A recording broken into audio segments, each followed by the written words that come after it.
Praise the lord.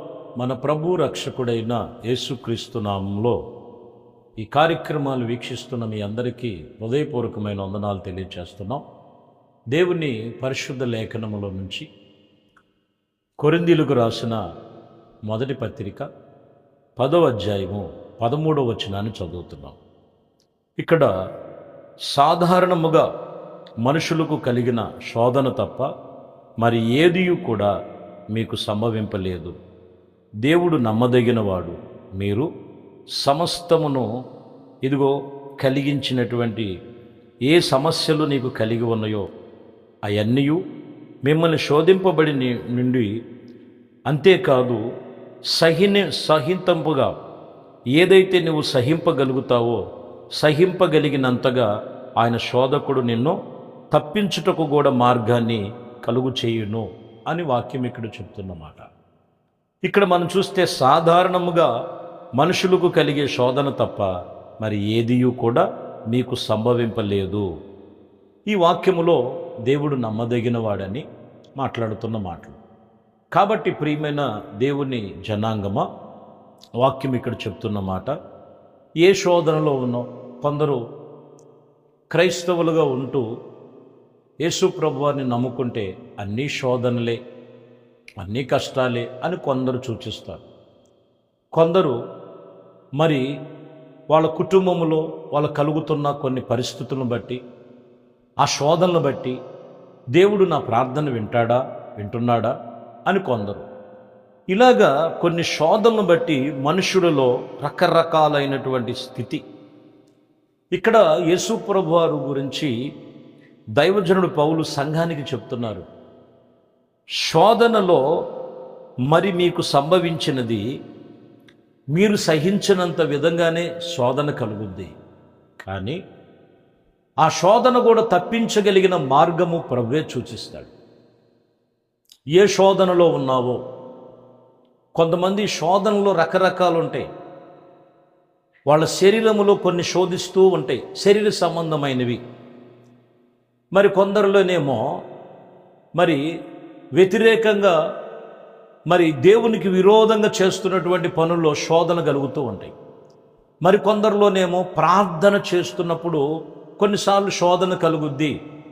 ఆ శోధన జయించాలంటే నువ్వు మెలకువగలిగి ప్రార్థన చేయమని ప్రభు చెప్తారు. మరి కొందరిలో సాతాను కొన్నిసార్లు ఏబుని శోధించినట్లుగా శోధిస్తూ ఉంటారు.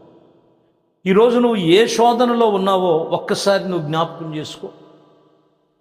ఏ శోధన ఉన్నది? శోధన వచ్చినంత మాత్రాన నీ ప్రార్థన వినట్లేదు, లేకపోతే నీ ప్రార్థనకి జవాబు రాదేమో అని నువ్వు అధైర్యపడాల్సిన అవసరం లేదు. కానీ 2 పేతురు రాసిన పత్రికలో 2వ అధ్యాయంలో 9వ వచనంలో భక్తులకు శోధనలో నుండి భక్తులలో ఉన్నటువంటి భయభక్తులతో ఉన్నటువంటి వారు శోధనలో నుండి తప్పించుటకు దుర్నీతి పరులు ముఖ్యముగా మరలించుటకు దురాశ కలిగి శరీరానుసారముగా నడుచుకొనుచున్న వారు ప్రభుత్వాన్ని నిరాకరణ చేస్తున్నారు.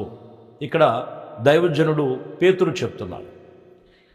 ఇదిగో భయభక్తులు కలిగిన వారికి శోధనలో నుండి తప్పించుటకు దేవుడు మార్గాన్ని సూచించాడు, కానీ కొన్ని దుర్నీతి పరులు ముఖ్యముగా మరలించటానికి దురాశ కలిగి శరీరానుసరముగా నడుచుకున్నటకు ఏం చేస్తున్నారంట? ప్రభుత్వాన్ని నిరాకరిస్తున్నారు. ఏంటిది ప్రభుత్వం అని అంటే, పరిశుద్ధ గ్రంథము నిబంధన చేసినటువంటి దేవుని వాక్యమును బట్టి నిరాకరిస్తుంటారు. వాక్యాలు వింటుంటారు, వాక్యం చదువుతుంటారు, కానీ వాక్యాన్ని నిరాకరిస్తూ ఉంటారు. అంటే పక్కన పెట్టడం, ఏం పర్వాలేదులే, నేను ఇది చేస్తే పొరపాటు ఏముంది, కొద్దిగే కదా, ఇది చిన్నదే కదా. దేవుని వాక్యాన్ని మనం ఎక్కడా నిరాకరించకూడదు. దానివలన శోధన కలిగేటువంటి ఎక్కువ అవకాశాలు కలుగుతున్నాయి. అందుకనే భక్తులకు శోధన నుండి తప్పించటానికి దేవుని యొక్క సన్నిధి మార్గము తోడుగా ఉన్నదే. కానీ వాక్యాన్ని మనము నిరార్థకము చేయకూడదు. నిరాకరించటం, దేవుడు చెప్పిన మాటలు వినకపోవటం, దేవునికి విరోధముగా చేయటం వలన కొందరిలో శోధనలు సంభవించునని దైవజనుడు పేతురు ఇక్కడ చెప్తున్నాడు. కాబట్టి నీ శోధనలకు గల కారణం ఏంటంటే వాక్యం విని వాక్యము చేత నడుచుకున్నప్పుడు ఆ శోధనలో నువ్వు జయించగలుగుతావు. లేదా వాక్యాన్ని నిరాకరించినట్లయితే శోధించబడుతున్నటువంటి కొన్ని పరిస్థితుల్లో ఉన్నావని జ్ఞాపకం చేసుకోవాలి. దశలోనికి రాసిన మొదటి పత్రికలో 5వ అధ్యాయం 24వ వచనంలో మీరు చదువుతున్నాం, మిమ్మలను పిలిచినవాడు నమ్మదగినవాడు గనుక అలాగున చెయ్యండి. ఎలాగ చేయాలి? దేవుడు మనల్ని పిలిచాడు, దేవుడు ఏం చెప్తున్నాడు, ఏం చేయమన్నారు దాని విషయంలో. ఎందుకని నేను ఇక్కడ 23లో మనం పైన చదవచ్చు, సమాధానకర్త అయినటువంటి దేవుడు మిమ్మల్ని సంపూర్ణులుగాను పరిశుద్ధులుగాను గాక మీ ఆత్మ జీవమును శరీరమును మన ప్రభు అయిన యేసుక్రీస్తు రాకడ వరకు రాకని యందు నిందారహితముగాను ఇదిగో సంపూర్ణులుగాను ఉండటానికి మీరు కాపాడబడినట్లుగా ఉండాలి. గమనించాలి. ఇక్కడ మనం గమనించినట్లయితే మిమ్మల్ని పిలిచిన వాడు నమ్మదగిన వాడు గనుక అలాగున మీరు చేయాలి. ఎలా చేయాలి? సమాధానకర్త అయినటువంటి దేవుడు మిమ్మల్ని సంపూర్ణతలోనికి నడిపించబడి పరిశుద్ధులుగాను ఆత్మ జీవమును శరీర సంబంధమైన వాటిని ప్రతి విషయములో ఎక్కడ నీలోనికి రాకుండా ప్రభు రాకడ వరకు కూడా సంపూర్ణులుగా ఉండటకు మిమ్మల్ని మీరు కాపాడుకోవాలి. దేవుని వాక్యం చెప్తున్నమాట. లేకపోతే వాక్యం చెప్తున్నటువంటి విషయం ఏంటంటే శోధకుడు శోధిస్తూ ఉంటాడు, శోధనలు వెంబడిస్తూ ఉంటాయి. దేవుని వద్దన్నది, దేవుడు చేయొద్దన్నది ఎందుకు చేస్తున్నాం, ఎందుకు మాట్లాడుతున్నాం, ఎందుకు ప్రవర్తిస్తున్నాం? దానివల్ల కొంత శోధన. వెళ్ళొద్దన్న చోటికి వెళ్ళడం. పేతురుతో చెప్పారు, పేతురుతో ఎన్నో విధాలుగా యేసయ్య చెప్పారు. యేసుప్రభు వారు సెలవు వేసి ఆయన సమాధి చేయబడినటువంటి అప్పగించుకొని పునరుద్ధానుడిగా లెగుస్తానని చెప్పిన సంగతి మర్చిపోయి మరలా ఆయన విడిచిపెట్టిన వాటికి వెళ్ళినప్పుడు కొన్ని శోధనలు అక్కడ. మునుపటి గలిలయ ప్రాంతంలో ఏమీ రాత్రంతా ఎతికాం కానీ మాకు ఎంతో ప్రయాసపడ్డాం, ఏమీ దొరకలేదు. అదే పరిస్థితి పేతురుకి మరలా ఎదురైంది. ఏంటి శోధన? మరలా ప్రత్యక్షమై యేసుప్రభు వారు వారికి ఆహారాన్ని సిద్ధపరిచి నీవు నన్ను ప్రేమిస్తున్నావా, నన్ను ప్రేమిస్తున్నావా అని పలుమార్లు పేతురుని అడిగారే. ఈరోజు విడిచిపెట్టినటువంటి వాటి వైపు విషయంలో దేవుని సన్నిధిలో సంపూర్ణులు కాలేకపోవటం వలన కొంత శోధన. ఏ శోధనలో ఉన్నావో ఒక్కసారి నిన్ను నువ్వు జ్ఞాపకం చేసుకోమని లేఖనం చెప్తున్నమాట.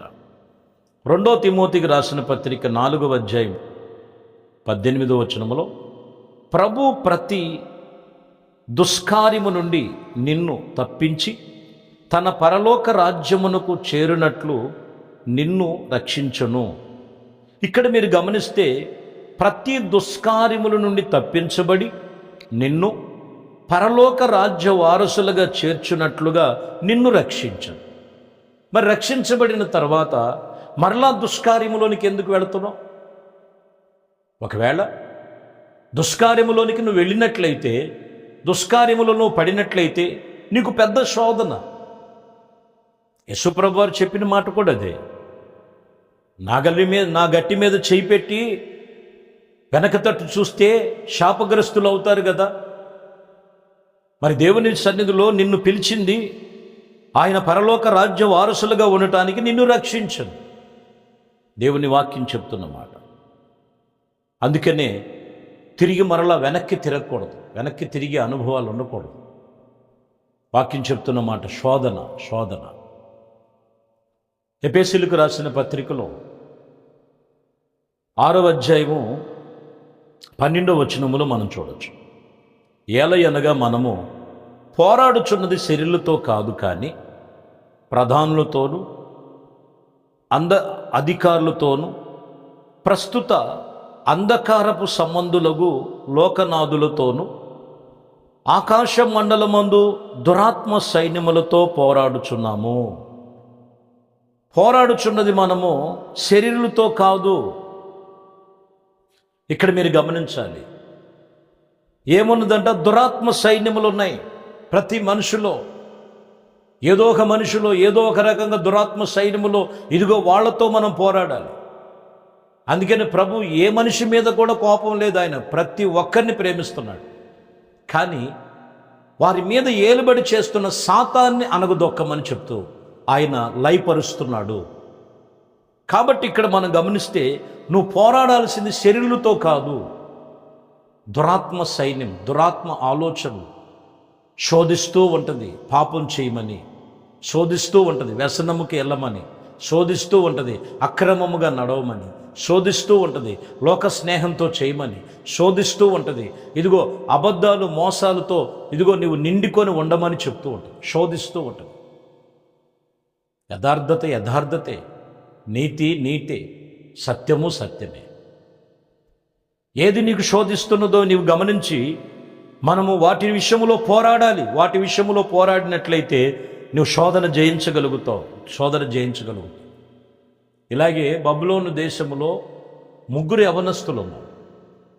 ముగ్గురు యవనస్తుల మీదకి ఒక పెద్ద శోధన వచ్చింది. ఈ శోధనలో వీళ్ళు చెప్పే మాట ఏంటంటే, మా రాజుగారు ఒక ప్రతిమను చేశారు, ఆ ప్రతిమకు మీరు మొక్కాలి, మీరు మొక్కితేనే, లేకపోతే దానికి పరిణామం ఏంటో తెలుసా? అగ్నిగుండం, మండుచున్న గుండములో మిమ్మల్ని వేయటమే ఇది ఆర్డర్ అని చెప్పినప్పుడు గొప్ప శోధన వచ్చింది. శోధన వచ్చినప్పుడు ఈ ముగ్గురిని రాజు దగ్గరికి తీసుకొచ్చారు. రాజు దగ్గరికి తీసుకొచ్చి, ఇదిగో వీరు మీరు చేసినటువంటి ప్రతిమకు మొక్కట్లేదు, వారు మీ మాటను ధిక్కరించారు అని ఆయనకి ఫిర్యాదు చేసినప్పుడు అక్కడ వారికి కలిగే శిక్ష ఏంటో కూడా ఆ రాజు నోట చెప్తున్నాడు. ఈ ముగ్గురు ఏమంటారు చూడండి, దానియేలు గ్రంథంలో 3వ అధ్యాయంలో 17వ వచనంలో మనం చదివితే, మేము సేవిస్తున్న దేవుడు మండుచున్నటువంటి వేడి గుండము కలిగినటువంటి ఈ గుండములో నుండి మమ్మల్ని తప్పించి రక్షించుటకు సమర్థుడు, మరియు నీ వశమును పడనీయకుండా ఆయన మమ్మల్ని రక్షించును. చూసారా? ఖచ్చితంగా చెప్తున్నారు. ఎదురుగుండ ఏమున్నదంట? అగ్నిగుండం అనేటువంటి పరీక్ష, శోధన. ఆ శోధన ఎదురుగుండా ఉన్నప్పుడు చూడండి, మరణాపాశములో ఉన్నటువంటి పరిస్థితి ఉన్నా కానీ వీళ్ళు చెప్పే మాట ఒకటే, మేము సేవిస్తున్న దేవుడు మమ్మల్ని రక్షించుటకు సమర్థుడు, శక్తి కలిగిన వాడని. ఈరోజు నీకు ఏ పరిస్థితులు ఎదురైనా పరిస్థితులను చూసి, శోధనలు చూసి భయపడద్దు. నీ కుటుంబంలో పిల్లల ద్వారా కావచ్చు, భార్య భర్తల మధ్యలో కావచ్చు, లేకపోతే పని చేస్తున్న ఉద్యోగం చేస్తున్నటువంటి చోట్ల కావచ్చు, ఏ పరిస్థితుల్లో కూడా శోధన చూసి భయపడద్దు. ఖచ్చితంగా చెప్పాలి విశ్వాసముతో, ఆత్మ సంబంధముగా, ఇదిగో మమ్మల్ని ఈ శోధనలో పడనివ్వడు ఆయన, మమ్మల్ని రక్షించుటకు శక్తిమంతుడు. వాక్యం చెప్తున్న మాట, రక్షించగలిగిన వాడు. కాబట్టి ప్రియమైన దేవుని బిడ్డలారా, నువ్వు ఏ శోధనలో ఉన్నావు, నీకు మించిపోయిన శోధనలేమి ఆయన నీకు రానివ్వడు. ఒకవేళ శోధనలో ఉంటే వాటి నుండి తప్పిస్తాడు. 2, శోధనలో పడటానికి గల కారణం ఏంటంటే వాక్యం చెప్తున్న మాట, ఇదిగో వారిలో ఉన్నటువంటి సమస్త విషయమైనటువంటి దుర్నీతి, శరీర సంబంధమైనటువంటి బలహీనతల వలన వారు శోధనలో పడతారు. కాబట్టి మనల్ని పిలిచిన వాడు నమ్మదగిన వాడు. కాబట్టి ఆ నమ్మదగినటువంటి ప్రభు అయిన యేసుక్రీస్తునందు భయభక్తులు కలిగి, ఏక మనస్సు కలిగి, ఏక ఆత్మ కలిగి దేవుణ్ణి మనం సేవించగలిగితే ఏ శోధనైనా, నీవు ఈ క్షణములో శోధనతో నువ్వు వాక్యం వింటున్నావేమో, ఆ శోధన నుంచి తప్పించగలిగిన సమర్థుడు, శక్తి కలిగిన దేవుడు, ఆయన వైపు నీ మనసు నిలుపుకో. నీ కొరకు చిన్న ప్రార్థన చేసి దేవునితో నిబంధన చేసుకో. ప్రార్థన. మహాపరిశుద్ధుడా, ప్రేమ కలిగిన తండ్రి, దయగలిగిన మా ప్రభువా, నీ శ్రేష్టమైన పరిశుద్ధ నామమును బట్టి మీకు వందనాలు. ఏ శోధనలో ఉన్నారో ఇదిగోనైనా ఆ శోధన తప్పించండి. మేము పోరాడాల్సింది శరీరులతో కాదు, ఇదిగోనైనా ఆకాశ మండలం యొక్క దురాత్మ సైన్యం ఇదిగో మనుషులలో బలహీనపరుస్తున్నాయి, మనసులు తొలిచివేస్తున్నాయి, ఆటంకపరిచే విరోధమైనవి యేసుక్రీస్తు నామములో లయమైపోవునుగా. ఆత్మ సంబంధముగా మీ బిడలు పరిపూర్ణులుగా, సమాధానులుగా, సమాధానపరిచి ఆత్మ సంబంధముగా ఎదుగుటకు ప్రతి శోధన నుంచి తప్పించి, ఇదిగోనైనా షడ్రకు, మేషకు, అబద్నిగోలను అయా అగ్నిగుండములు తప్పించినట్లు మీ యందు విశ్వాసముతో మీ బిడలు ప్రార్థన చేస్తున్న వారి జీవితంలో అట్టి శోధన నుంచి తప్పించమని నజరేయుడైన యేసుక్రీస్తు నామములో ప్రార్థించి వేడుకొనుచున్నాము తండ్రి. ఆమేన్. ప్రభు మిమ్మల్ని దీవించి ఆశీర్వదించునుగాక. ఆమేన్.